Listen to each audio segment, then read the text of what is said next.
Assalamualaikum warahmatullahi wabarakatuh. Waalaikumsalam warahmatullahi wabarakatuh.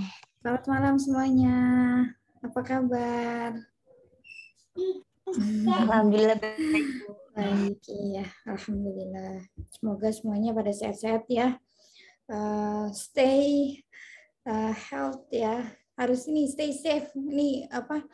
Virusnya mulai aktif lagi ya. Ada varian baru. Jadi prokesnya dikencengin lagi. Ya, yang kemarin udah enak kan ya, kita sudah mulai normal gitu ya. Udah enak maksudnya, udah bisa kesana kemari.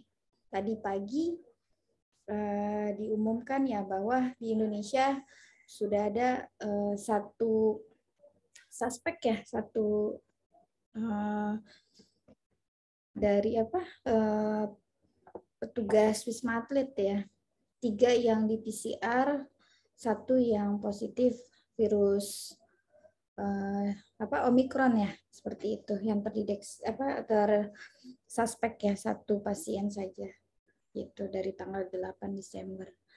Ya, mudah-mudahan apapun itu bentuk virusnya ya kan, variannya seperti apa, tapi tetap selalu jaga kesehatan ya, teman-teman. Jaga prokesnya dikuatin lagi ya. Kita berdoa lagi lah untuk diminta perlindungan sama Yang Maha Kuasa seperti itu. Ya. Oke, baik.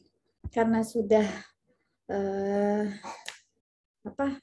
selesai maghrib ya, kita mulai saja perkuliahan pada malam hari ini ya. Kita berdoa dulu tapinya ya, menurut agama dan kepercayaan masing-masing. Berdoa, disilakan.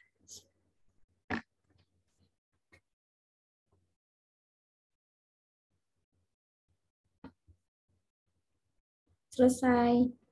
Oke, baik. Malam ini ya kita akan membahas sebuah materi ya tentang PPh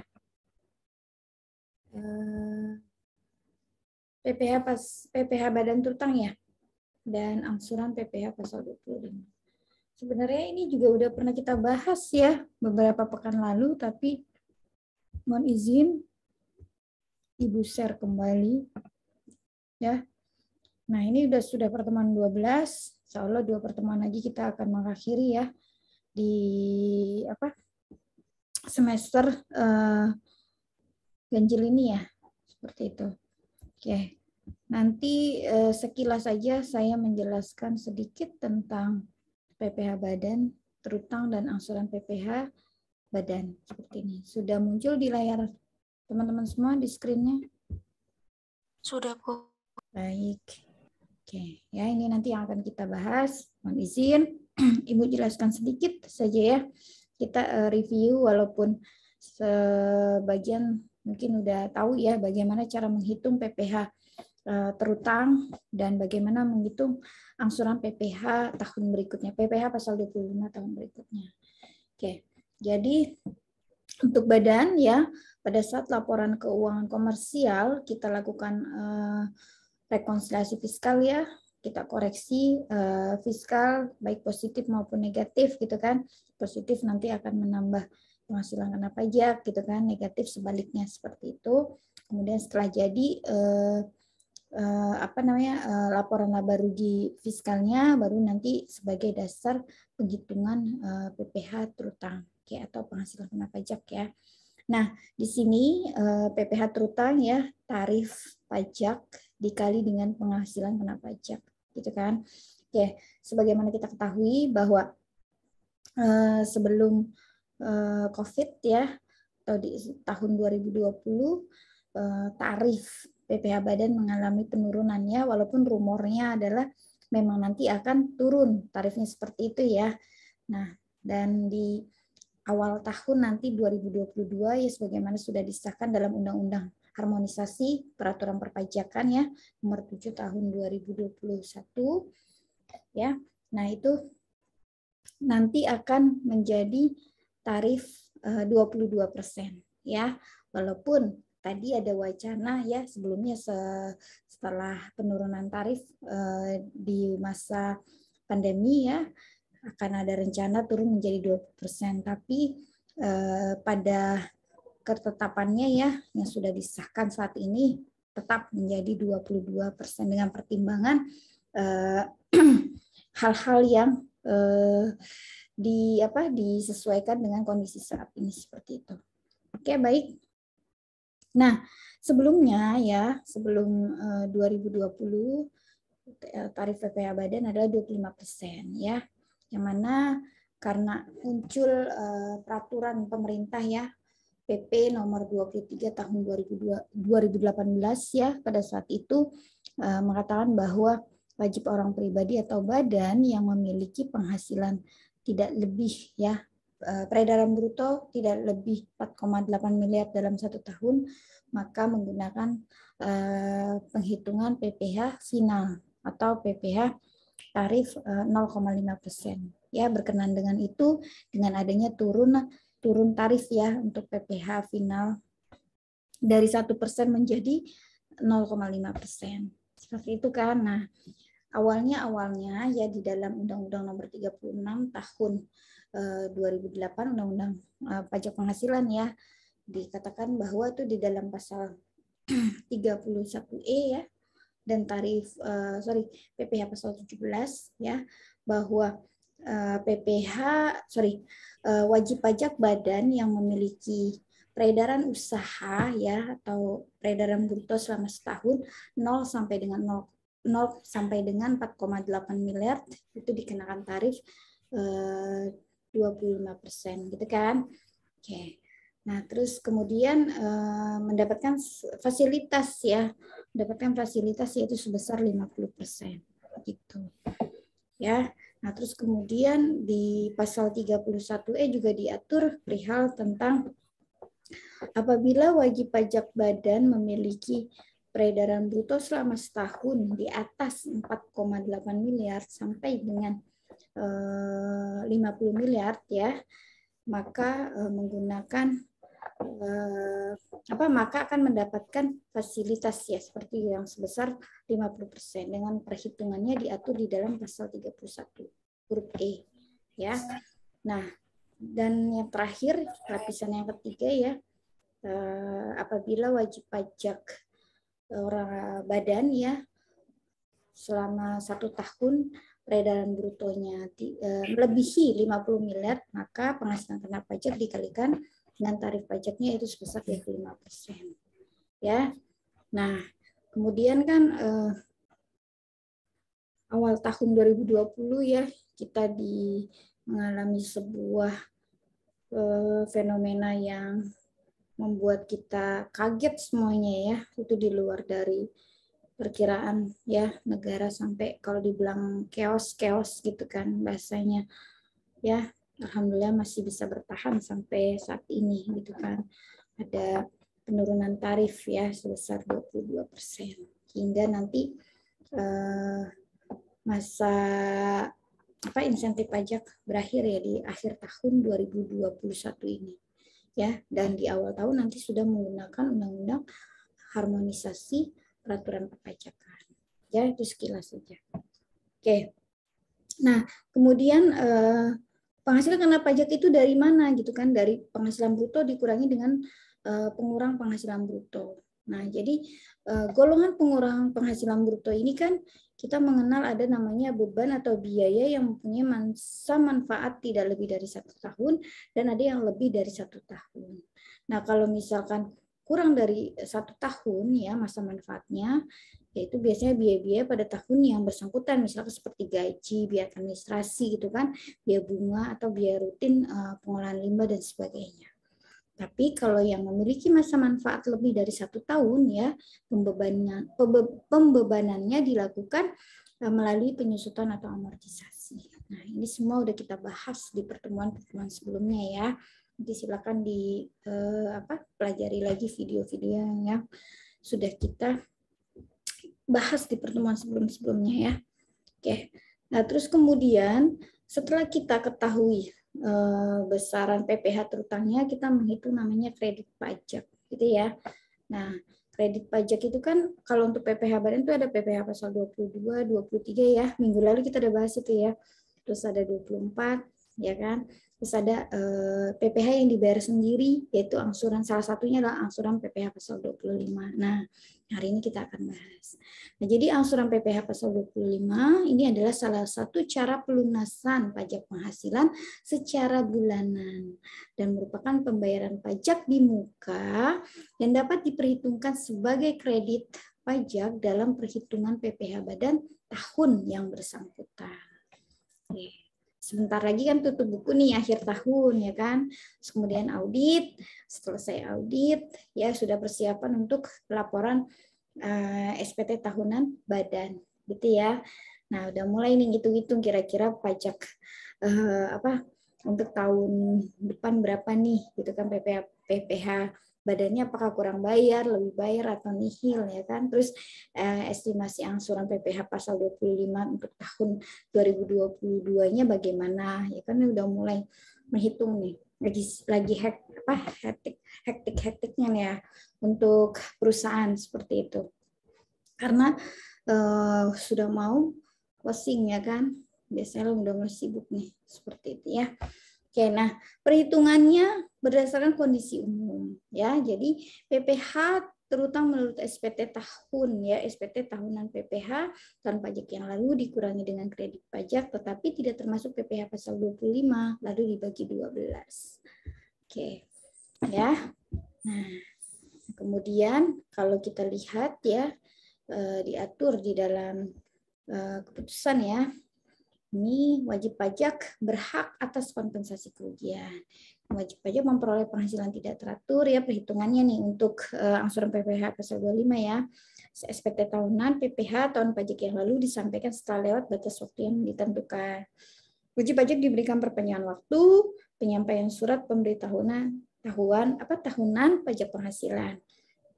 Kemudian wajib pajak membetulkan sendiri SPT tahun pajak penghasilan yang mengakibatkan angsuran bulanan lebih dari angsuran bulanan sebelum pembetulan. Nah, terus kemudian terjadi perubahan keadaan usaha atau kegiatan wajib pajak. Nah, jadi angsuran PPh pasal 25 untuk wajib pajak badan ya. Nih, angsuran pajak PPh angsuran pajak penghasilan yang harus dibayar sendiri oleh wajib pajak untuk setiap bulan dalam tahun pajak berjalan. Oke. Nah, jadi gini ya, ini PPh terutang SPT tahunan PPh tahun pajak yang lalu ya dikurangi dengan kalau ada ya ini kita anggap sebagai penghasilan teratur ya kan. Nah, terus baru di berapa hasilnya ya kan? Baru dibagi 12. Atau banyaknya bulan dalam bagian tahun pajak. Nah, itu namanya adalah PPh pasal 25. Oke. Nah, ya. Untuk bulan-bulan sebelum batas waktu penyampaian SPT tahunan atau sama dengan PPh pasal 25 untuk bulan berakhir dari tahun pajak yang lalu. Gitu. Nah, apabila terbit SKP untuk tahun pajak yang lalu, maka PPh pasal 25 dihitung kembali berdasarkan SKP tersebut. Berlaku mulai bulan berikutnya setelah bulan penerbitan SKP atau surat ketetapan pajak. Oke. Nah, jadi ada angsuran PPh pasal 25 ya untuk kondisi tertentu ya. Nah, jadi ada beberapa poin memang untuk hal-hal tertentu dalam kondisi angsuran PPh pasal 25 ini. Yang pertama, WP berhak atas kompensasi kerugian. Jadi kalau misalkan di tahun sebelumnya mengalami sebuah kerugian ya, maka berhak ya atas kompensasi kerugian tersebut. Kemudian wajib pajak memperoleh penghasilan tidak teratur gitu ya. Kemudian SPT tahunan PPh tahun yang lalu disampaikan setelah lewat batas waktu yang ditentukan. Wajib pajak diberikan perpanjangan jangka waktu penyampaian SPT tahunan PPh gitu kan. Dan wajib pajak melakukan pembetulan SPT tahunan PPh serta terjadi perubahan keadaan usaha atau kegiatan wajib pajak. Oke. Ya, ini kondisi-kondisi tertentu. Oke ya. Nah, apabila terdapat kompensasi kerugian, jadi misalkan ya penghasilan neto menurut SPT tahunan PPh tahun pajak yang lalu dikurangi dengan kompensasi kerugian baru dikalikan dengan tarif. Nah, jadi kita hitung berapa besaran PPh terutangnya dikurangi dengan kredit pajaknya lalu baru dibagi 12 seperti itu. Kalau misalkan masih ada kompensasi kerugian. Itu ya. Oke. Nah, misalkan nih, dalam hal terdapat penghasilan tidak teratur misalkan. Nah, berarti penghasilan neto ya menurut SPT tahunan PPh tahun pajak yang lalu dikurangi dengan penghasilan tidak teratur baru dikalikan tarif ya. Setelah ketemu besaran PPh terutangnya baru dikurangkan dengan kredit pajaknya. Nah, baru setelah itu dibagi 12. Kalau kurang bayar ya, dibagi 12. Oke. Nah, misalkan nih kalau PPh pasal 25 dalam hal SPT tahunan terlambat disampaikan, nah ini tinggal dilihat nih, ya. Misalkan nih sebelum SPT disampaikan, berarti bulan-bulan mulai batas waktu penyampaian SPT sampai dengan sebelum disampaikannya SPT. Nah, atau sama dengan PPh pasal 25 bulan terakhir tahun pajak yang lalu. Nah, ini bersifatnya sementara jadinya. Nah, tapi kalau setelah SPT disampaikan, maka dihitung kembali berdasarkan SPT tahunan PPh tersebut. Nah, berlaku surut mulai bulan batas waktu penyampaian SPT tahunan PPh. Oke. Jadi tergantung case-nya nanti sudah disampaikan atau belum, ya untuk yang ini.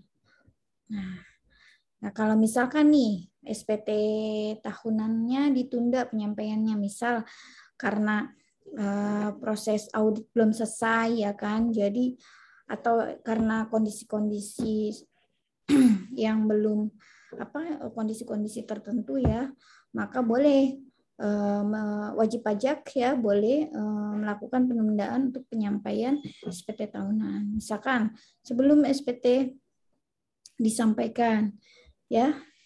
Nah, ini case-nya hampir sama seperti yang tadi ya, yang sebelumnya. Jadi sebelum SPT disampaikan, bulan-bulan mulai batas waktu penyampaian SPT sampai dengan bulan-bulan sebelum disampaikannya SPT. Maka dihitung berdasarkan SPT tahunan atau PPh sementara, seperti itu ya. Nah, setelah SPT disampaikan, dihitung kembali berdasarkan SPT tahunan PPh tersebut dan berlaku surut mulai bulan batas waktu penyampaian SPT tahunan pajak penghasilan. Oke. Nah, kalau misalkan WP melakukan pembetulan SPT, nah nanti PPh pasal 25-nya dihitung kembali berdasarkan SPT pembetulan tersebut, nanti berlaku surut ya mulai bulan batas waktu penyampaian SPT. Nah, apabila PPh pasal 25 setelah SPT pembetulan lebih kecil ya daripada sebelum SPT pembetulan, maka kelebihan PPh pasal 25 itu bisa di PBK atau dipindah bukukan kepada PPh pasal 25 bulan berikutnya. Oke, tapi kalau lebih besar maka kekurangan PPh pasal 25 tersebut ya disetor dengan dikenakan sanksi bunga. Ya, nah ini diatur di dalam pasal 19 ayat 1 Undang-Undang KUP. Oke. Nah, kemudian dinamisasi angsuran PPh pasal 25. PPh yang akan terutang dibandingkan dengan PPh terutang yang menjadi dasar penghitungan PPh pasal 25. Misalkan kurang dari 75%, maka permohonan pengurangan PPh pasal 25. Tapi kalau lebih dari 150%, itu PPh pasal 25 dihitung kembali. Nah, ini juga berlaku untuk bulan-bulan yang tersisa dari tahun pajak tersebut. Oke, ya. Jadi nanti dihitung berapa untuk angsurannya. Nah, sementara itu ya, penghitungan angsuran PPh pasal 25, nah ini untuk WP tertentu. Nah, misalkan ya, untuk wajib pajak baru atau wajib pajak bank dan financialis atau wajib pajak BUMN dan BUMD. Ya, misalkan gini. Oke. Nah, penghitungannya tadi ya, kita udah menyinggung bahwa PPh itu sebulan yang disetahunkan ini untuk apa? Ya, dikali tarif pasal 17, kemudian dihitung PPh terutangnya lalu dibagi 12. Nah, itulah PPh pasal 25. Ya. Oke, nah kalau leasing, nih, laba rugi menurut laporan keuangan triwulan terakhir yang disetahunkan ya, dikali tarif pasal 17, kemudian dihitung besaran PPh terutangnya tadi ya, dikurangi kredit pajak baru dibagi 12. Oke, jadi hanya kondisi-kondisi ya dilihat dari wajib pajaknya tadi. Oke. Nah, kalau BUMN, BUMD sama seperti tadi yang leasing. Nah, tapi dia dilihat laba rugi fiskalnya menurut RKAP atau rencana kerja dan anggaran pendapatan. Oke, jadi dilihat dari situ. Oke ya. Nah, jatuh tempo untuk pembayaran dan pelaporan PPh pasal 25. Kalau penyetoran sudah jelas paling lambat adalah tanggal 15 bulan takwim berikutnya ya setelah masa pajak berakhir. Untuk pelaporannya ya itu paling lambat tanggal 20 ya atau 20 hari setelah masa pajak berakhir. Seperti biasa ya, kita bayar dulu atau setor dulu baru kita laporkan. Seperti itu. Nah, ini contohnya. Oke, kita ada contoh di sini. Ini perhitungan besarnya angsuran PPh, anggap aja tahun 2019 ya, berarti pakai tarif yang 25% ya. Misalkan PPh terutangnya 2018 ada 30 juta, ya, terus ada PPh 23, 22, 23 dan 24 itu adalah 12. Nah, dasar perhitungannya berarti kan 30 dikurang 12 ya adalah 18 juta, ya kan? Nah, berarti 18 juta ini ya kita anggap aja penghasilannya teratur gitu kan. Nah, maka 18 juta ini kita bagi 12. Itu senilai 1.500.000. Ya, 1/12 dikali 18 juta. Oke. Nah, ini kondisi apabila PPh 25 sebelum SPT tahunan disampaikan. Jadi besarnya angsuran pajak yang harus dibayar sendiri oleh WP ya untuk bulan-bulan sebelum SPT PPh disampaikan sebelum batas waktu penyampaian SPT PPh. Sama dengan besarnya angsuran pajak untuk bulan terakhir tahun pajak yang lalu. Contohnya, misalnya nih PT ABC menyampaikan SPT pada Maret ya. Nah, terus angsuran PPh Desember adalah 1 juta. Nah, maka besarnya angsuran PPh pasal 25 untuk bulan Januari dan Februari itu juga sama. Jadi 2 bulan berikutnya ya. Karena kan dia baru lapornya itu di Maret. Betul nggak? Nah, Januari, Februari kan dia belum menghitung besarnya angsuran PPh pasal 25, ya enggak? Nah, jadi dia belum tahu. Nah, maka untuk bulan Januari dan Februari masih ya menggunakan atau besarnya angsurannya sama seperti dengan bulan Desember tahun sebelumnya gitu ya. Paham ya maksudnya gitu ya. Kalau misalkan dia menyampaikannya April Bu, ya berarti Januari, Februari, Maret masing-masing sama 1 juta setiap bulannya. Misalkan gitu ya. Oke. Nah, sekarang nih, misalkan nih, PPh terutang, WP badan, misalkan 80 juta, ya. Nah, terus kemudian ada PPh yang dipungut oleh pihak lain, ya, itu ada PPh pasal 22 senilai 10 juta, PPh pasal 23 10 juta, dan PPh pasal 24 15 juta. Itu kan? Nah, kemudian ada PPh yang dibayar sendiri, ya, PPh yang dibayar sendiri yaitu 20 juta. Oke. Nah, maka totalnya PPh yang dapat dikreditkan adalah 55 juta. Nah, sehingga PPh yang masih harus dibayar ya sebesar 25. 80 juta kita kurangkan dengan 55 juta. Oke. Maksudnya begitu ya. Jadi ada PPh yang masih harus dibayar, ke PPh pasal 29-nya adalah 25 juta. Oke. Nah, ini pelunasan PPh. Oke, kita coba masuk ke contoh. Ini, kita hitung dulu ya. Coba sebentar. Coba yuk, kita hitung yuk. Sini ya. Berarti kan peredaran bruto kan 30 miliar nih, maaf. Betul kan? 30 miliar. Oke. Nah, terus diskon dan retur mengurangi, betul nggak? Mengurangi kan? Jadi 30 berapa? 30 M ya. Nih kita kurangkan ya menjadi 1 miliar, dikurangkan sama dengan 29 miliar. Ya. Nah, ini peredaran usaha netonya. Terus ada HPP. Harga pokok penjualannya adalah 16 miliar. Nah, berarti berapa laba kotornya? Coba di sini. Laba kotornya jadi berapa? 29 dikurang 16 berapa? 15 ya? 13. Iya, 13 M ya. Oke. Nah, ini maaf. Jadi nah, ini 13 miliar ya. Oke. Nah, terus kemudian biaya usahanya ya.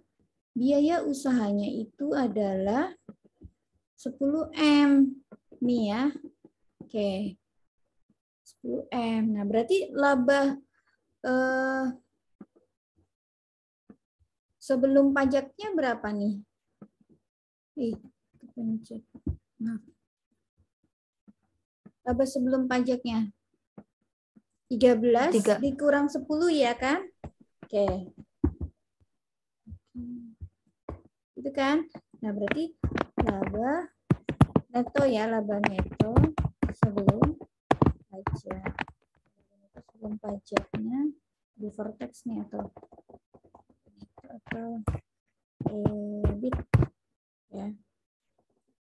EBIT sama saja. Itu adalah 3 miliar, betul ya? Karena kan 13 M dikurangi dengan 10 M. Nah, terus ternyata ada koreksi fiskal. Ya, positif 2,5 miliar, tapi negatifnya adalah 1,5 miliar. Berapa jadi penghasilan kena pajaknya nih? Coba kita hitung. Jadi berapa sisanya? 4 miliar. 4 miliar. 4,5 atau 4 miliar coba? 4. 4 benar kan ya? Jadi penghasilan kena pajaknya adalah 4 miliar. Iya. Oke, sip. Nah, kemudian dari 4 miliar ini ya, kita hitung besaran PPh terutangnya. Betul ya? Oke, sebentar.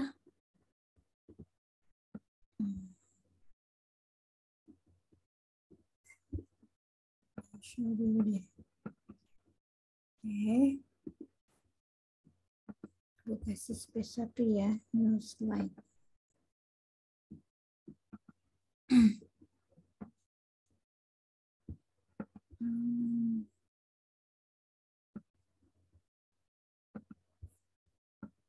Sini ya. Nah, kita kan udah tahu nih. Sebentar. Ini aja whiteboard. Oke. Kelihatan nggak? Pakai whiteboard aja ya. Jadi kan kita udah tahu nih. PPh terutang. Maaf, penghasilan kena pajaknya. Gitu kan? Oke.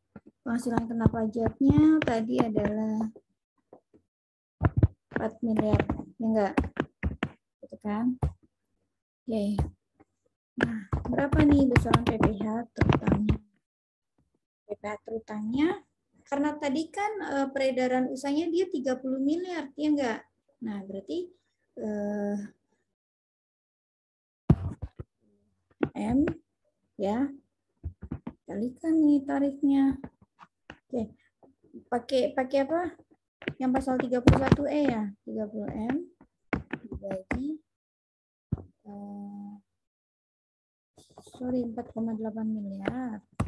4,8 M gitu ya, dibagi dengan 30M ya, dikalikan penghasilan kena pajaknya ini angkanya hilang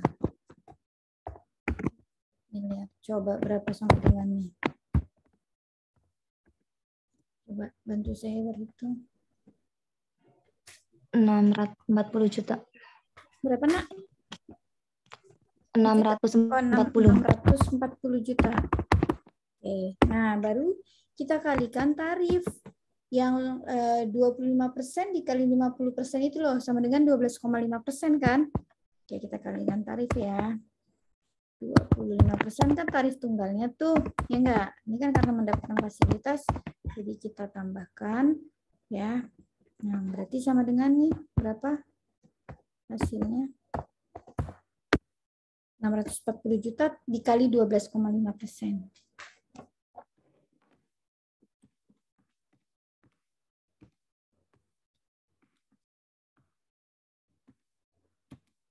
$80 juta bukan?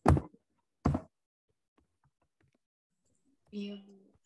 Nah, ini kan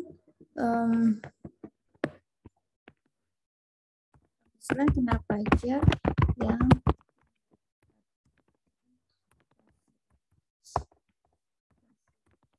ya.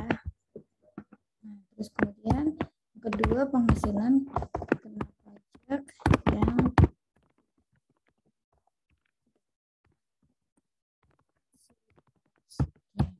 nah, berarti ini kan rumusnya penghasilan kena pajak. Penghasilan kena pajaknya tadi adalah 4 miliar.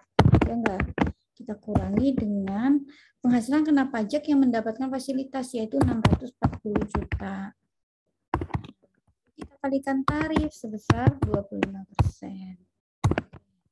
Berapa nih jadinya? Coba. Berapa?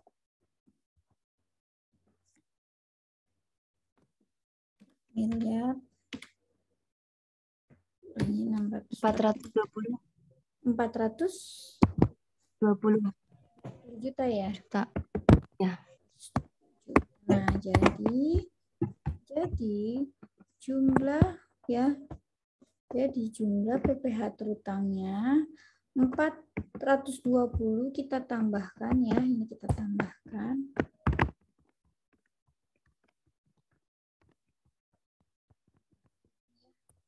Menjadi 420 500 ya berarti 500.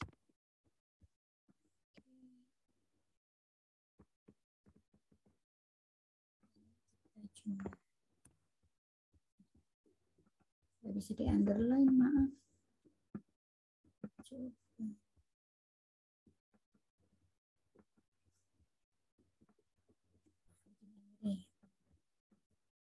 Oke, nah jadi ya jumlah PPh terutang PT apa tadi, maaf? Coba kita lihat tadi PT apa.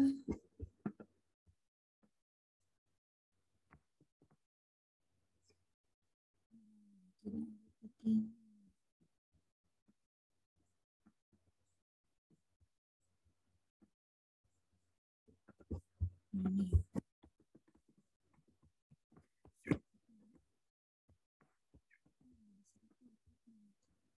Ya, jadi jumlah PPh terutangnya adalah sebesar 500 juta. Oke. Sampai sini bisa diikuti?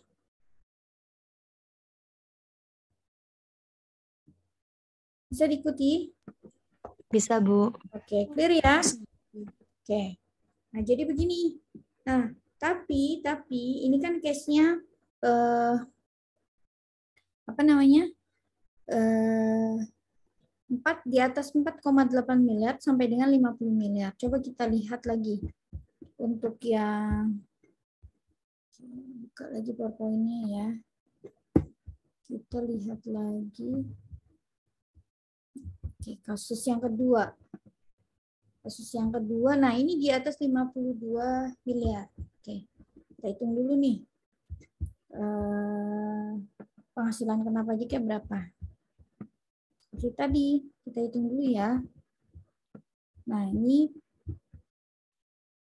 peredaran. Oke. Ya.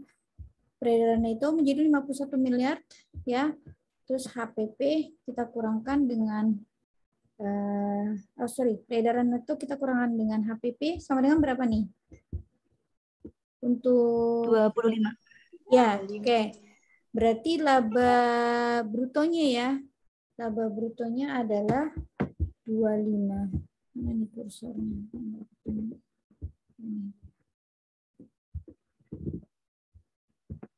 Oke.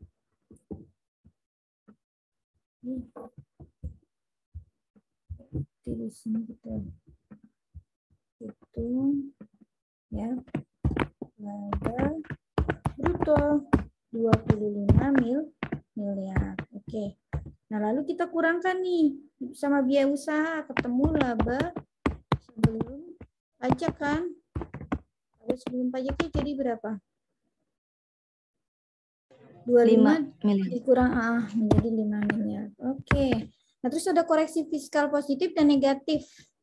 Ketemu jadinya laba penghasilan kena pajaknya jadi berapa? Coba. 5 miliar? 4. Iya.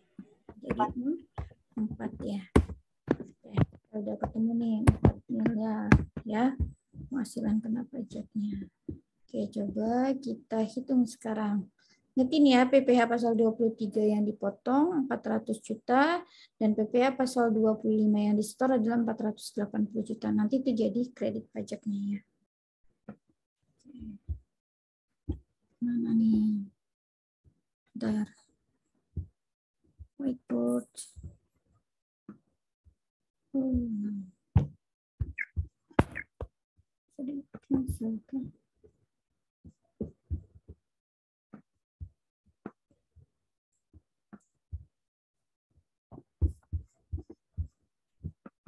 Sebentar, ini kursornya mana sih? Coba benar.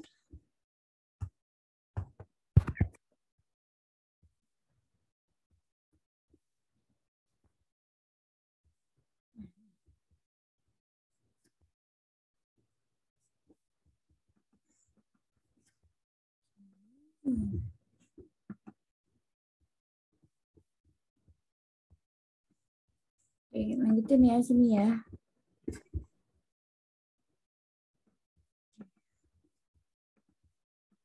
Tadi kan kita udah ketemu yang kena pajaknya 4 miliar ya.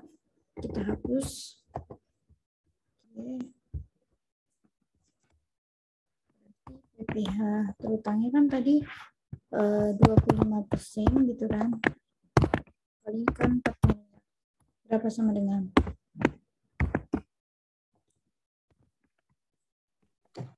Coba. 1 miliar. 1 M. Oke, sama dengan? Iya. Oke. Terus tadi ada kredit pajaknya gitu kan? Kredit. Di antaranya adalah tadi PPh 23 ya. 23 tadi berapa? Maaf. 400 juta ya. 400 juta. Lalu ada angsuran PPh pasal 25 ya. Januari Desember 480 ya. Iya, Bu. 80 juta. Maka gitu kan. Ini bisa sih ditambahin.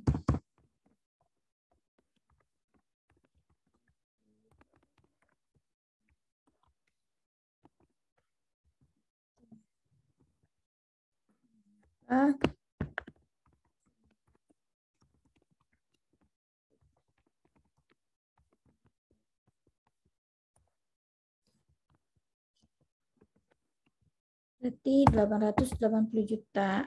Gitu kan. 1 miliar dikurangkan dengan 880 juta berapa? 120 juta. Iya, atau pasal 9 ya.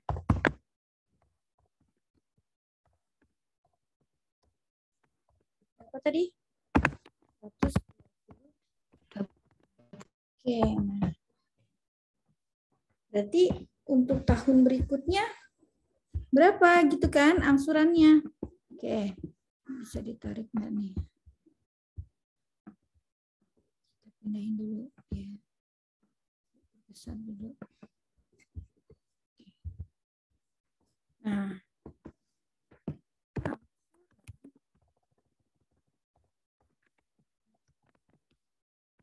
angsuran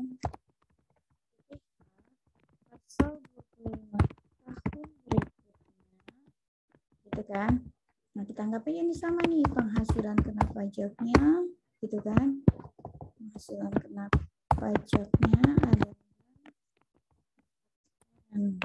ya.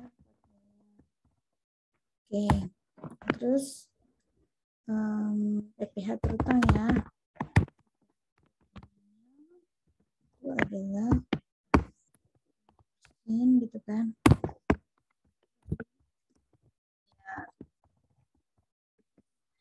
Sama dengan 1 miliar. Anggap aja ya ini adalah bentar. Di sini nih.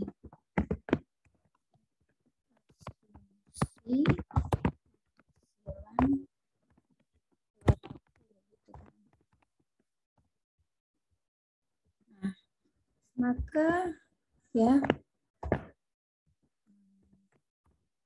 kredit pajaknya ya PPh pasal 23 saja ya, yaitu besar 400 juta.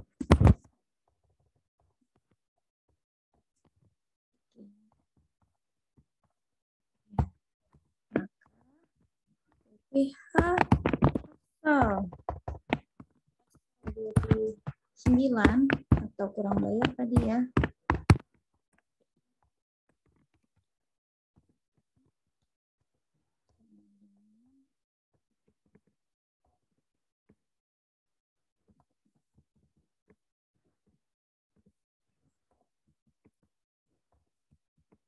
Ya.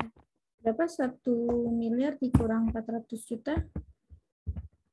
600 juta kan? Nah, maka uang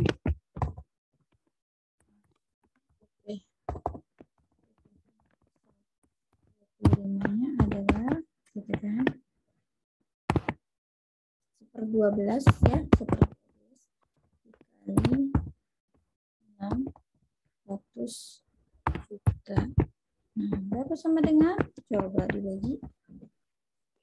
50 juta. Iya. Selesai.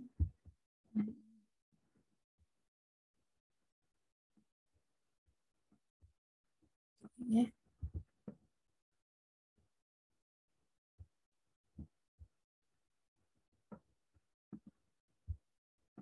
Mungkin nggak bisa di seperti ini.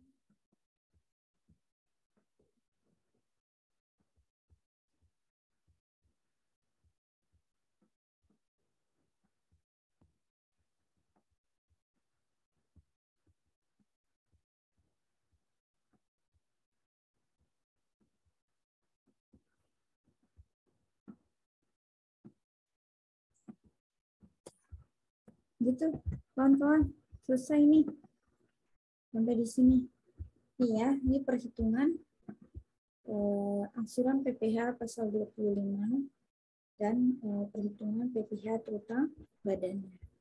Silakan jika ada yang ingin ditanyakan. Silakan, kami izin. Saya minum dulu.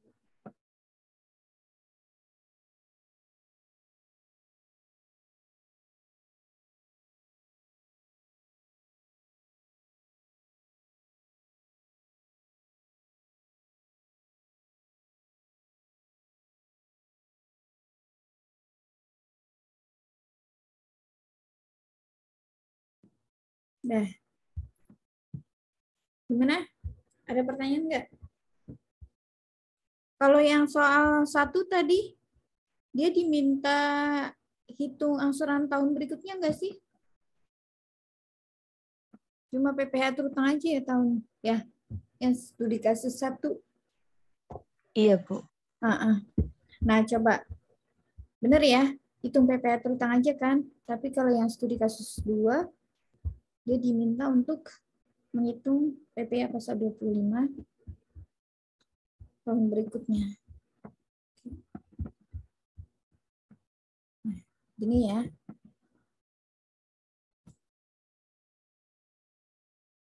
$120 juta dari mana? Oke. Jadi 120 juta itu ini kan? Ya. Oke, jadi kan ini kita punya PPh terutangnya 1 miliar, ya kan?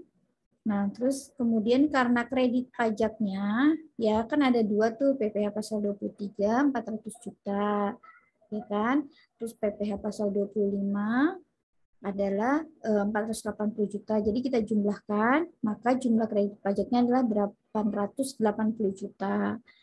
Oke. Nah, sehingga PPh pasal 29 atau kurang bayarnya 1 miliar dikurangi dengan 880 juta menghasilkan 120 juta. Ya. Nah, ini PPh pasal 29 untuk tahun berjalannya. Demikian, Intan, bisa diikuti? Bisa, Bu. Oke, baik. Jadi begitu. Nah, terus kemudian kan kita udah nih menghitung PPh pasal 29 tahun berjalan kan. Nah, terus diminta kan estimasi untuk angsuran PPh pasal 25 tahun berikutnya. Nah, kita asumsikan aja bahwa penghasilan yang diterima sifatnya adalah penghasilan teratur. Ya. Oke. Ingat tadi, kalau untuk angsuran PPh pasal 25 tahun berikutnya, maka jumlah kredit pajak untuk PPh yang dibayar sendiri ya, khususnya nih untuk PPh yang pajak yang dibayar sendiri atau PPh pasal 25-nya jangan dihitung lagi, jangan menjadi pengurang karena kan itu dibayar untuk tahun berjalan bukan tahun berikutnya gitu. Makanya di sini kredit pajaknya hanya PPh pasal 23 saja. Gitu. Ya, sehingga PPh pasal 29-nya adalah 600 juta. Nah, 600 juta ini adalah sebagai dasar penghitungan angsuran PPh pasal 25 tahun berikutnya. Makanya kita bagi 12 bulan. Ya, ingat dibagi 12. 12 itu adalah jumlah bulan dalam 1 tahun. Ya, sehingga setiap bulannya nanti yang dibayar adalah 50 juta rupiah. Gitu. Disetor paling lambat ya tanggal 15 berikutnya gitu kan. Terus kemudian paling lambat dilapor adalah tanggal 20 setelah masa pajak berakhir seperti itu. Oke. Sampai sini paham, bisa diikuti?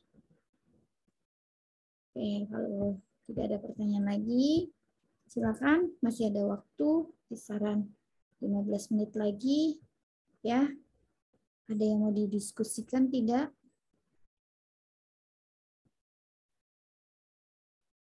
Soal 1 kemarin. Maaf, Ibu. Iya, Indah, silakan. Bagaimana? Indah? Mau tanya, Putus-putus suaranya. kalau pembetulan SPT. Iya, pembetulan SPT. Pembetulan SPT itu maksimal berapa kali ya, Bu? Dalam 1 tahun pajak? Ya, kan nggak ada ini sih ya. Bisa kan udah pernah dilakukan pembetulan. Kan nanti tinggal ditulis pembetulan keberapa. Gitu. Setahu saya sih selama ini tidak ada batasannya ya. Gitu. Tapi kan kalau pembetulan itu terjadi ya, kan SPT pembetulan itu kan bisa dilakukan oleh wajib pajak atau setelah adanya pemeriksaan dari Fiskes.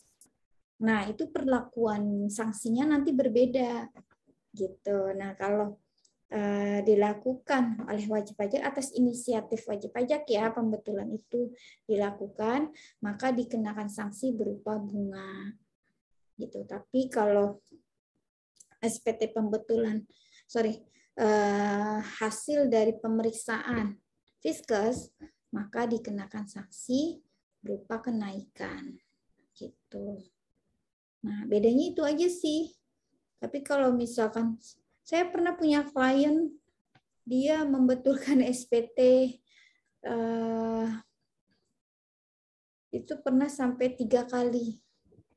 Gitu. Jadi nggak tahu kenapa lah waktu itu. Jadi sebelum ketemu saya ya, jadi klien itu punya problem ya kan. Terus kemudian ketemulah saya. Nah, jadi pada saat tahun, saya lupa kejadian itu 2016 atau 2015, dia ada kesalahan penghitungan lah untuk SPT tahunannya. Terus kemudian setelah dihitung ulang, ternyata kurang bayar, awalnya lebih bayar gitu, Ternyata setelah dihitung ulang, ketemu sama saya hitung ulang, seharusnya kurang bayar. Cuma karena sudah terlanjur kadung di audit, ya kan? Di audit, 2016. Di audit akhirnya yaitu sanksinya berlapis-lapis gitu. Ada temuan ini ya kan. Terus kemudian selesai dihitung keluar SPHP ya. Terus kemudian ada yang kewajiban harus dibayar karena waktu itu klien saya mengakui kesalahan ya kan, sehingga dia tidak mengajukan sebuah keberatan. Jadi ya sudah, kita bayar aja sesuai dengan hasil SPHP-nya gitu. Sudah, akhirnya bayar tuh banyak. Jadi karena PPh badan itu kan auditnya all taxes ya kan. Dilihat dari PPN-nya, dilihat dari PPh pasal 21-nya, terus dilihat dari PPh pasal 23 ya kan, karena karena perusahaan klien saya itu adalah perusahaan jasa ya kan, maka ada PPh pasal 23 dan 24 4 ayat 2 ada PPh pasal 23 dan 4 ayat 2 gitu. Jadi all taxes semuanya diaudit ya kan. Nah, setelah diaudit ternyata SPT masa PPN-nya ya kan juga ada yang salah. Makanya pembetulan lagi gitu dan seterusnya. Gitu. Jadi selagi pembetulan itu dilakukan oleh wajib pajak, cuma tadi kenanya sanksinya berupa bunga. Gitu kalau bisa makanya sebelum SPT itu dilaporkan ya kan, memang terkadang gini ya, kondisi kan kita masih belum stabil nih misalkan perusahaan, jadi belum bisa untuk konsultasi gitu kan dengan konsultan pajak gitu kan untuk perihal penghitungan PPh akhir tahun badannya gitu, sehingga dia pede aja gitu hasil hitung-hitungannya gitu. Padahal kalau misalkan menggunakan jasa konsultan kan nggak terlalu repot ya, mereka cuma menyampaikan hasil laporan keuangan yang sudah diaudit ya kan, kemudian dihitung, diestimasi berapa utang pajaknya ya kan, berapa PPh terutangnya, maksudnya seperti itu. Nah, nanti dia kan tinggal duduk manis saja, konsultan yang menghitung semuanya. Kalau dengan angka segini setuju atau tidak dan lain sebagainya. Tentunya kan dengan beberapa strategi atau manajemen perpajakan ya, nggak ada tax planning-nya di situ. Itu yang semua orang nggak begitu mengerti ya, hanya beberapa konsultan saja yang paham gitu tentang tax planning, terus tentang strategi perpajakan itu seperti apa, bagaimana biar tidak melanggar dari undang-undang dan lain sebagainya gitu. Begitu Indah. Baik, Bu. Terima kasih, Bu. Ya, sama-sama. Pernah ya ngalamin seperti itu? pernah saya bingung jadinya. Pembetulan dulu. Pembetulannya berapa kali Indah? 2 kali sih Bu. Oh, 2 kali nggak apa-apa. Itu klien Cuma, saya sampai cuma 3 kan kali. Iya, makanya apa ya? Ini SPT tahunan apa SPT masa, Indah? SPT tahunan. Oh, SPT tahunan. Nggak pakai konsultan pajak untuk ininya. Ini belum dulu. Oh, iya. Iya, Belum ada PT-nya, masih kecil. iya. Ya itu karena memang masih belum masih belum banyak transaksinya ya kan. Jadi dihandle dulu sendiri. Ternyata setelah hitung-hitung ada kesalahan. Sama tuh kayak klien saya sebelumnya begitu. Gitu akhirnya sudah dilakukan karena udah terlanjur kadung di audit ya kan, dilakukan pemeriksaan, maka kena sanksinya berlapis-lapis gitu.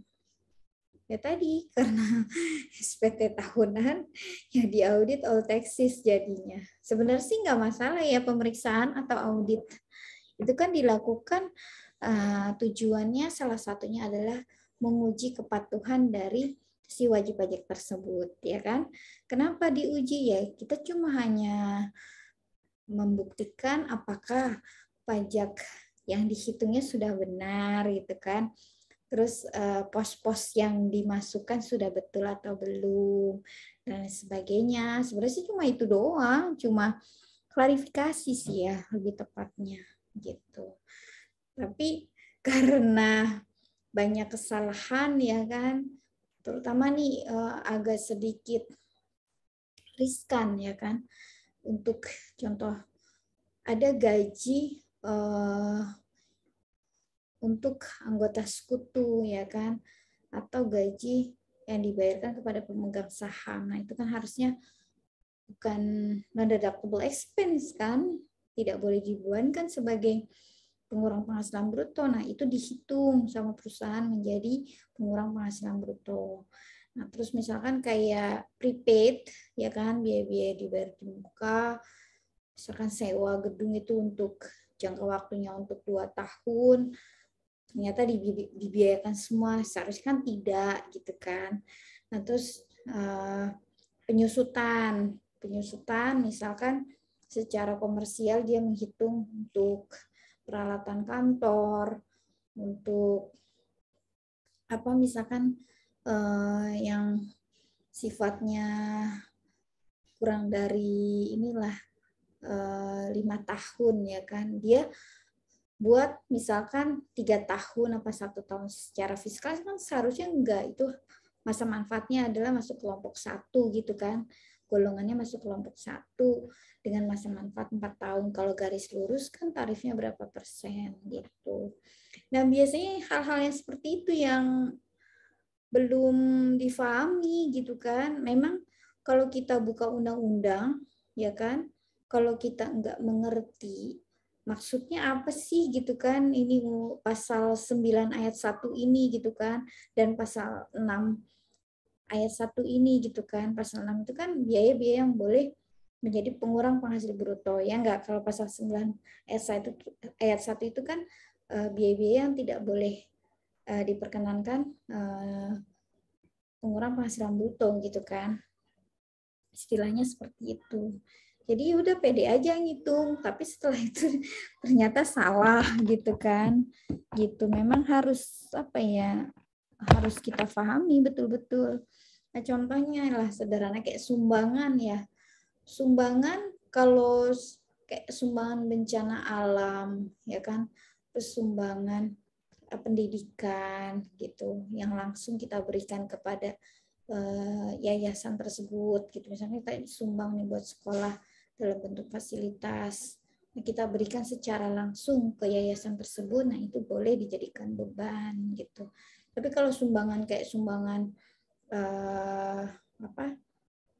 acara kayak HUT RI gitu kan, atau misalkan sumbangan ada kegiatan untuk anak yatim dan sebagainya gitu kan. Nah itu kan non-deductible expense gitu. Yaitu makanya tadi karena belum familiar juga dengan istilah-istilah pajak seperti itu, sehingga mereka menganggap bahwa itu boleh dibebankan gitu. Banyaklah hal-hal yang yang memang perlu didalami gitu kan. Gitu. Sederhananya sih seperti itu, Indah, biasanya kekeliruan-kekeliruan yang terjadi gitu. Ya, mudah-mudahan bisa inilah. Nanti pelan-pelan juga mengerti gitu. Makanya kita kalau sama seperti kita belajar koreksi fiskal positif negatif, ini masuknya mana sih gitu kan? Ini dibebankan atau enggak ya gitu kan? Kita buka lagi, makanya kita cari dasar hukumnya. Dasar hukumnya dulu kita cari. Kalau kata undang-undang jadi nggak boleh gitu. Nah, kita lihat penjelasannya. Penjelasannya maksudnya kayak gimana gitu. Kita lihat. Nah, di undang-undang menyatakan begini, ada nggak nih surat edarannya gitu kan? Berdasarkan apa dan seterusnya. Gitu. Demikian, Indah. Mudah-mudahan nanti pelan-pelan bisa lah memahami dengan maksud dari koreksi fiskal tersebut. Terima kasih, Bu. Ya, sama-sama. Ya kurang lebih seperti itu untuk pemahaman kita ya mengenai koreksi fiskal. Kalau misalkan itu kan ada beberapa poin penting ya kan yang perlu kita pahami di dalam koreksi fiskal. Sebentar deh, coba masih saya simpen nggak ininya.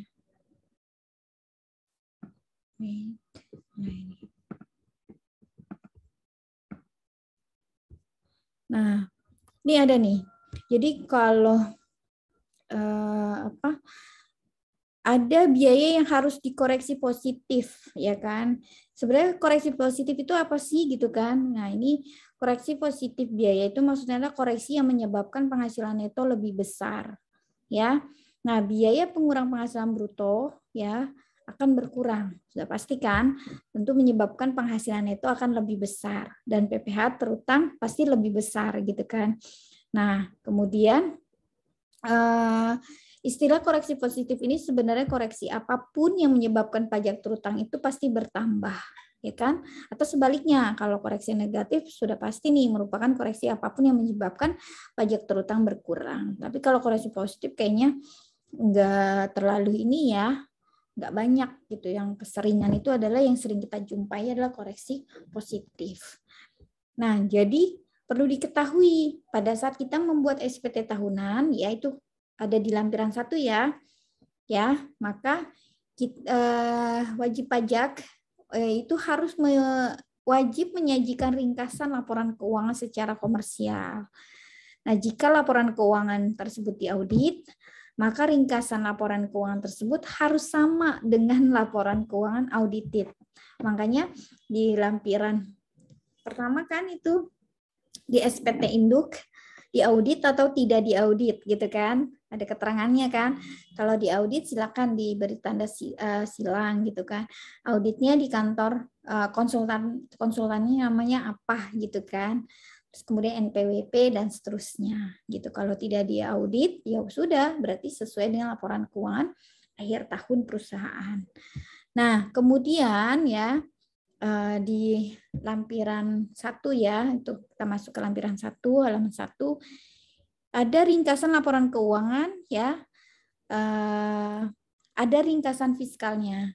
Koreksi fiskal ada yang positif dan ada yang negatif gitu kan. Nah, setelah koreksi fiskal baru nanti ada ketemu penghasilan neto fiskalnya. Betul kan?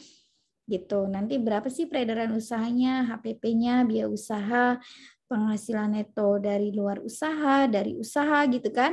Ada biaya dari luar usaha. Nah, nanti ketemu penghasilan neto komersialnya, jumlah penghasilan neto komersialnya. Nah, terus ada nggak penghasilan yang dikenakan PPh final dan penghasilan yang tidak termasuk objek pajak, begitu kan? Nah, baru nanti ketemu deh tuh penyesuaian fiskal positif maupun negatif. Nah, ini saya beri clue ya. Jadi ada biaya-biaya yang harus dilakukan koreksi fiskal positif yang dapat dimasukkan ke dalam koreksi fiskal lainnya. Biasanya ya ada biaya terkait penggunaan kendaraan ya, penggunaan kendaraan yang dipakai oleh direksi misalkan, karyawan dan lain sebagainya. Nah, itu dikoreksi sebesar 50%. Ya, itu ada dasarnya di CAP 220 tahun 2002. Nah, terus kemudian ada juga biaya yang terkait penggunaan telepon seluler, ya, termasuk pulsa, ya, itu yang dipakai oleh misalkan direksi, karyawan, dan lain sebagainya. Nah, itu pun sama, dikoreksi sebesar 50%. Dasarnya tadi di CAP 220 tahun 2002, ya. Terus ada biaya bunga atas pinjaman yang penggunaan pinjaman tersebut untuk investasi saham. Nah, ini harus dikoreksi semua. Dasarnya ada di mana? Ada di pasal 6 ayat 1 huruf A Undang-Undang PPH. Nanti dibuka undang-undangnya ya.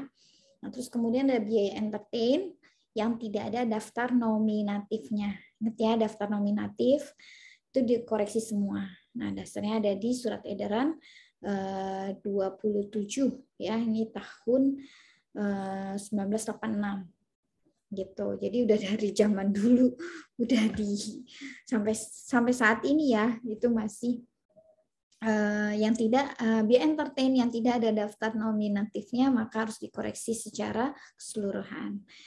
Nah, yang berikutnya adalah kerugian piutang tidak tertagih yang tidak sesuai dengan peraturan Menteri Keuangan nomor 207 ya PMK 10 2015. Nah, kemudian ada penelitian yang dilakukan di luar negeri. Nah, ini dasarnya ada di pasal 6 ayat 1 huruf F Undang-Undang PPH. Nah, kemudian ada biaya untuk mendapatkan penghasilan yang dikenakan PPH final atau penghasilan bukan objek. Dasarnya ada di pasal 9 ayat 1 huruf H Undang-Undang PPH. Kemudian ada pengeluaran untuk karangan bunga. Alasannya apa? Karena tidak ada hubungannya dengan kegiatan perusahaan atau 3M ya, mendapatkan, menagih, dan memelihara penghasilan. Nah, terus selanjutnya ada pembelian parsel lebaran, ucapan selamat hari raya nasional atau keagamaan lainnya. Nah, ini juga sama alasannya karena tidak ada hubungannya dengan 3M tadi. Kemudian ada pengeluaran makan dan minuman di restoran bagi pegawai ya. Ini dasar hukumnya ada di pasal 9 ayat 1 huruf E Undang-Undang PPH. Nah, tapi kalau untuk ini pengeluaran makan dan minuman itu yang disajikan di kantor dan itu untuk seluruh pegawai, nah itu boleh dibebankan, boleh menjadi pengurang penghasilan bruto. Tapi tadi case-nya kalau makan minum di restoran bagi pegawai, jadi kan biasanya hanya pegawai-pegawai tertentu aja gitu kan. Nah itu makanya harus dikoreksi positif ya. Nah, lalu ada pengeluaran untuk rekreasi, family gathering, dan sejenisnya lah. Pokoknya untuk berlibur lah gitu kan. Atau event family gathering tadi, atau sejenisnya lah. Itu dasarnya ada di pasal 9 ayat 1 huruf E Undang-Undang PPH. Nah, terus ada lagi nih pengobatan cuma-cuma yang diberikan oleh perusahaan kepada pegawai. Itu juga sama, nggak boleh. Dasarnya ada di pasal 9 ayat 1 huruf E Undang-Undang PPH. Nah, yang terakhir nih, itu adalah pemberian natura kepada pegawai. Ingat ya, natura adalah sebuah kenikmatan gitu kan. Nah, ini makanya perlu dikoreksi positif. Nah, dasar hukumnya itu ada di pasal 9 ayat 1 huruf E Undang-Undang PPH. Nah, jadi untuk natura ini ya, natura selain uang bisa berbentuk juga barang, gitu kan? Bisa juga berbentuk kenikmatan misalkan. Nah, kalau berbentuk barang biasanya itu ya sembako, kendaraan, rumah, peralatan rumah yang diberikan kepada pegawai. Nah, atau kenikmatan lainnya tadi contohnya kayak liburan ya kan, family gathering atau rekreasi, misalkan seperti itu ya. Nah, makanya itu perlu dilakukan koreksi positif. Oke? Ya, mungkin itu poin-poin pentingnya untuk koreksi fiskal positif ya, teman-teman. Oke, mudah-mudahan bisa dipahami. Ya baik, karena sudah jam 7.33 minggu depan insya Allah ya kita mulai studi kasus lagi. Nah, tolong untuk yang soal 2 ya, soal 2-nya dikerjakan lagi. Minggu depan kita bahas ya dengan ada studi kasus baru nanti pastinya dari saya untuk pengisian SPT tahunan Ya, nanti kita belajar. SPT-nya manual aja dulu, teman-teman silakan download aja ya, cari bentuk SPT PPH 1771. Ya, kita belajarnya manual aja. Nanti untuk praktiknya ada di mata kuliah praktikum PPH badan.